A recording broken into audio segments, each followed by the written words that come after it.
Құрметті YouTube сүйер қауым, жалпы менің YouTube парақшама қош келдіңіздер.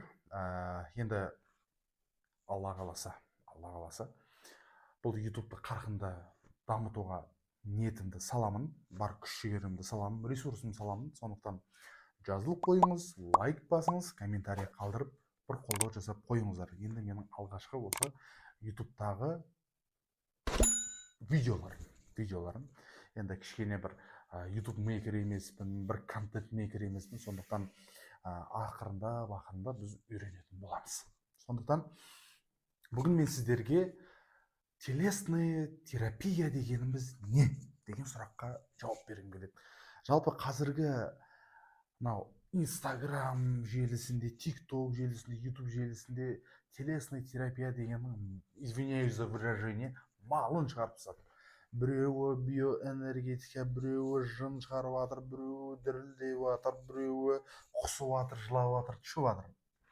Енді қазіргі адамның назарын ұстау үшін маркетологтар барлығын салып телесная терапия дегенді құнсыздандырып тастаған жай бар. Енді мен сіздерге дипломированный телесный терапевт, клинический психолог, коуч, тета-хиллер, лицензированный халық емшісі осы уақытқа дейін осы психология және дене туралы тақырыбын зерттеген енді болашақ ағартушы деп өзімді іштей санаймын. Енді ақырында осы көп адамдарға пайдалы болғым келеді, жұмысыммен айналысқым келеді. Осы адамдар сау болсын, өскелең келе жатқан балалардың дені мықты болсын. ЗРР, ЗПР, аутизм, балалар жағынан айтатын болсақ, ДЦП деген секілді мәселелердің алдын алу жағынан неше түрлі мәселелерден құтылу үшін бар күшімді саламын. Мына орта жастағы, мына қария жақтарынан артроз, артрит, мына стресс, жөтел, мына денедегі бүткіл аурулар, психологиялық ауруларға максималды тұрғыда қызмет көрсетуге тырысамын. Осы кезде біз телесная терапия дегеннің бір мән мағынасын біз осы жерден суырып алып шығамын да сіздерге. Бірақ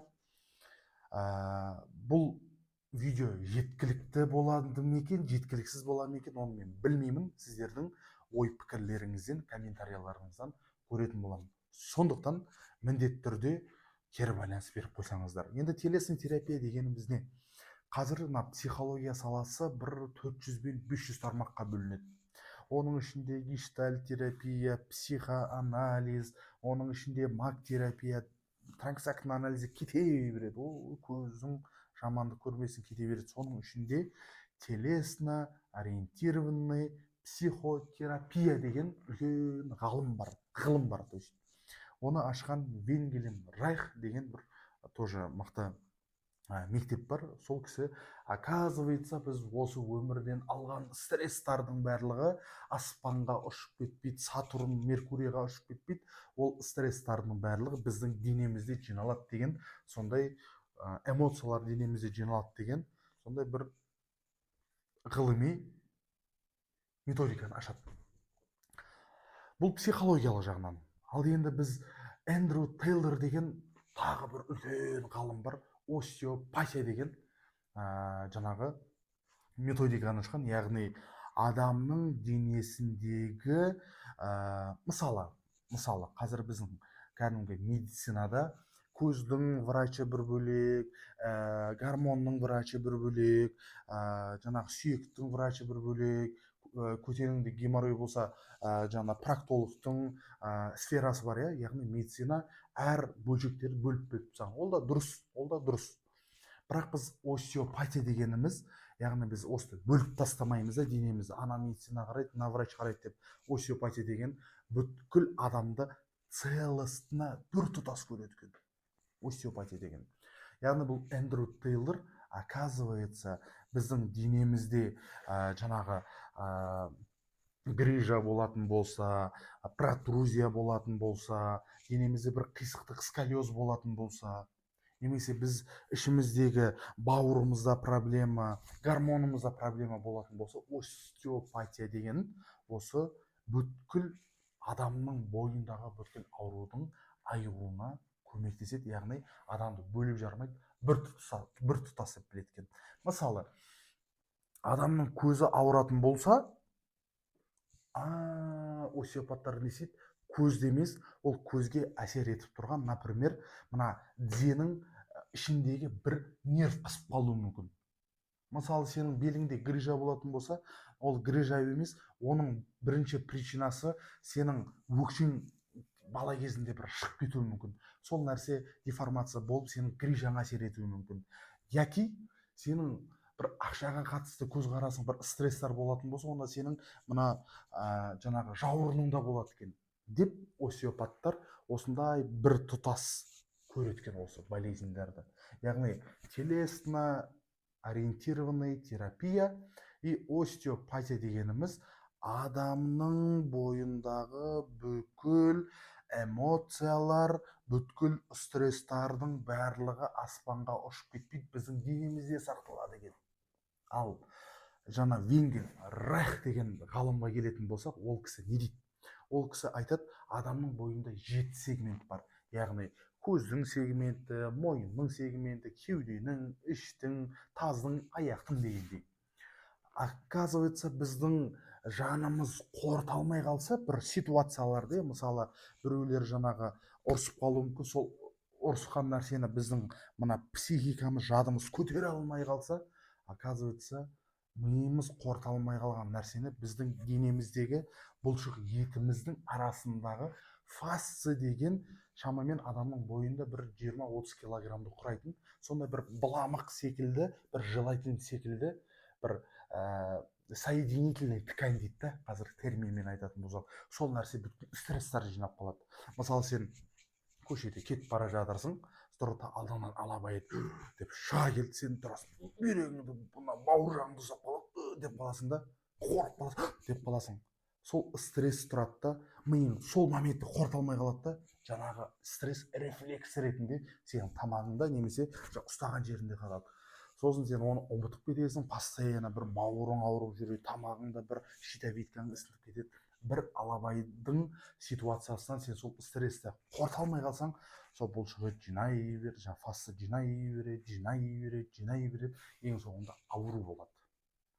Ал біз оны остеопатия жағынан қарайтын болсақ, осы біз ана мануальный терапевттер бар ғой, қатты ұрады, қатты ұрып соғады, тарс деп сүйектер салады. Ол негізі болмайды. Оны мануальный терапиямен айналысатын мықты врач болу керек та. Ол каждый сүйектерді МРТ-сына, КТ-сына қарап отырып, оның жаңағы ударный килограммын, миллиметрін как положено ұрып, ол мануальный терапевт салады. Ал остеопаттар қалай жұмыс жасайды деген кезде, бұл остеопат мынандай қылып, адам жатқан кезде бір кішкентай бір как будто сен денеңе тиіп жатқан жоқ, вроде тиіп жатыр, тұрады да әр бұлшық етті білдірмей отырады, тық етіп сала салады. Яғни біз қалай бір грамммен сөйлейтін болсақ, бір 5-10 граммда кішкентай ғана грамммен болар болмаса ұстап отырады, тық етіп салып жібереді. Болар болмаса отырады, нервіңді дұрыстап жібереді. Болар болмаса отырады, сен тамағыңда көң болса, сол көңіңе әсер етіп тұрған эмоция тық етіп шығарып жібереді. Міне, телесный терапия дегеніміз осы. Ал көп адамдар жаңағыдай дүрілдеп атады, құсып атады. Оны біз психотерапиядан алатын болсақ, катарсис деуге болады, абреакция десек те болады. Яғни біздің денеміздегі дүрілдеп атқан, жаңағыдай айқайлап атқан, жылап атқан нәрсе ол жын емес. Ол жын емес. Ол нәрсе біз бағанағы алабайдың ситуациясын алатын болсақ, біз сол кезде эмоциямызды қорыта алмай қалдық. Сол нәрсеге психика, сол яғни сенің денеңмен жұмыс жасап жатасың да, бірден жаңағы алабайдың ситуациясын алып келесің. Алып келген кезде біздің психика сол ситуацияда қатып қалады. Оны біз ретравма дейміз. Сол ситуация қатып қалған кезде, яғни дене әдеттегі күйінен қараған кезде, біздің денеміз не істейді?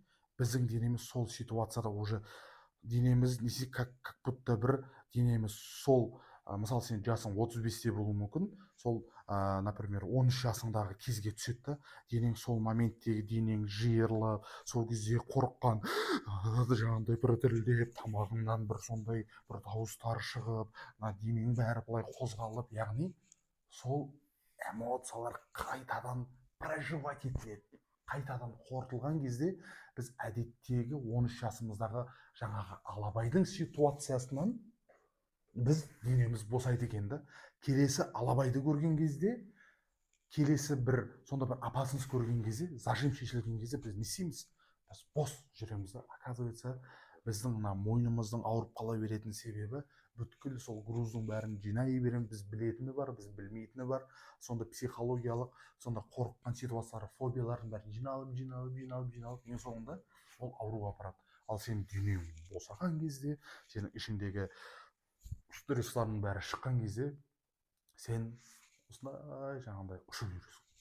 Яғни телесін терапия осындай моменттерге көмектеседі. Ал біз оны ауру жағынан алып келетін болсақ, мысалы онкология, я болмаса астма, я болмаса жаңа баурудың жировой гепатоз, аллергия деген секілді аурулармен қалай жұмыс жасайды деген кезде, оказывается, германский медициналық сонда бір психосоматикалық ғалым бар, қазір атын ұмытып тұрмын, осы жерге қазір жазып кетемін.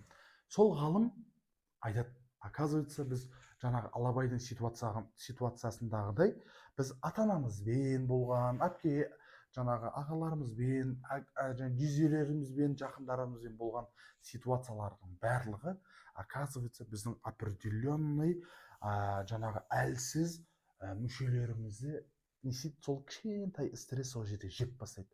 Яғни уайымшыл адамның жүрегі ауырады дегендей, мысалы ашуы қатты адамның бауыры өте ауырады дегендей, мысалы қайта кінәлі сезіне беретін адамдар болса, оның жаңағыдай бүйрегі ауырады, цистит болады, то есть жаңағы бүйрегінде тас болады, бүйрегі түсіп кетеді дегендей. Мысалы ер адамдарға қатысты проблема болса, әйел адамдардың маткасында проблема болады. Сол секілді бүткіл эмоциялардың барлығы біздің денемізде сақталу арқылы біз ауруларға ұшыраймыз.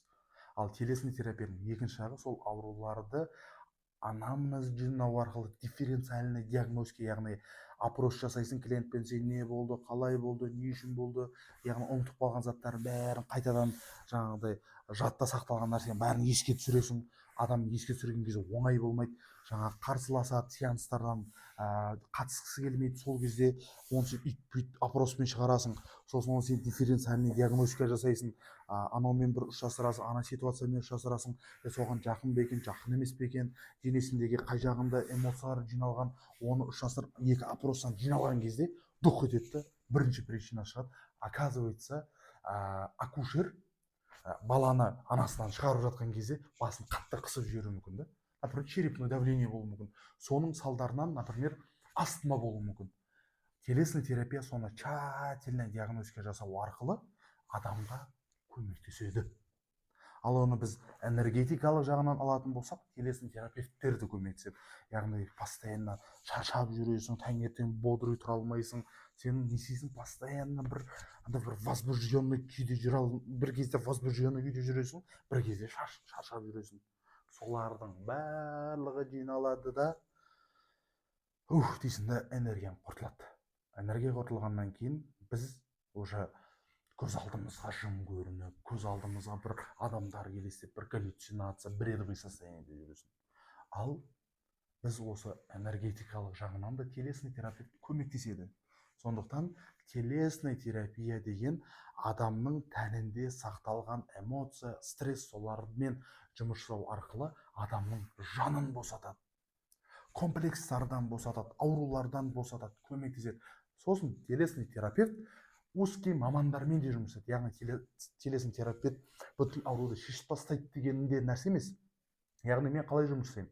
Мен адам келген кезде адамның жағдайын қараймын, менде клинический мышление жақсамаған, мен ол аурулармен тұрамын да, мен не істеймін? Эндокринолог менде танысым бар, эндокринологқа жіберемін да, ол эндокринолог бүткіл гормондарын тексеріп береді. Гормондарын тексеріп береді да, оған жаңағыдай определенный назначение жазып береді. Оның дефицит магний, дефицит, например, кальций, жаңағыдай кортизолы төмен, дофамины төмен дегендей. Одан кейін мен не істеймін? Сол анализдерге қарау арқылы мен оған дополнительный тағы да көмектесемін. Мысалы, ол кісіге УЗИ керек болуы мүмкін. Мен бауырының жағдайын мен біле алмаймын, енді көзім УЗИ емес қой. Мен не істеймін? УЗИ-ға түсірту арқылы мен бауырының асимметриясын қарай аламын, бауырының жировой ма, не жировой ма, цирроз ба, не цирроз ба, оның бәрін көру арқылы, яғни мен узкий профильдағы мамандармен жұмыс жасау арқылы адамға комплексный көмектесемін. Яғни мен героймын, мен телесный терапевтпін деп адамдарға өзім көтере алмайтын жүкпен, уәдемен адамдарға алдап, ондай маман емеспін бір. Және телесный терапевттер олай жұмыс жасай алмайды. Яғни маман узкий профильдағы мамандармен жұмыс жасау керек. Телесный терапевт деген сондай бір медицинаға да жақын, және психологияға да жақын, және народный медицинаға да жақын. Сондықтан телесный терапияның мүмкіншілігі өте керемет. Мысалы, психологқа баратын болсаң, ол тек сенің миыңмен жұмыс жасайды, сенің қабылдауың бар, сенің познанияң бар, эмоцияң түсіну болатын болса, ал телесный терапия реальный денеңмен жұмыс жасайды. Мысалы, жаңағы энерготерапевттер тек қана сен энергияңды балансқа келтіріп береді, я күшті болып қаласың, ал телесный терапевттер сенің сол энергияның қай бұлшықетіңде сақталған, қай нервтарында сақталған, соның бәрін ашып беруге көмектесетін маман. Сондықтан біз не жасаймыз? Телесный терапияның асылындағы определениесін сіздерге түсіндіріп бердім. Сондықтан лайк басыңыз, комментарий қалдырыңыз, және міндетті түрде менің YouTube парақшама жазылыңыз. Мен сізді тағы да жаңа ақпараттармен бөлісуге тырысамын.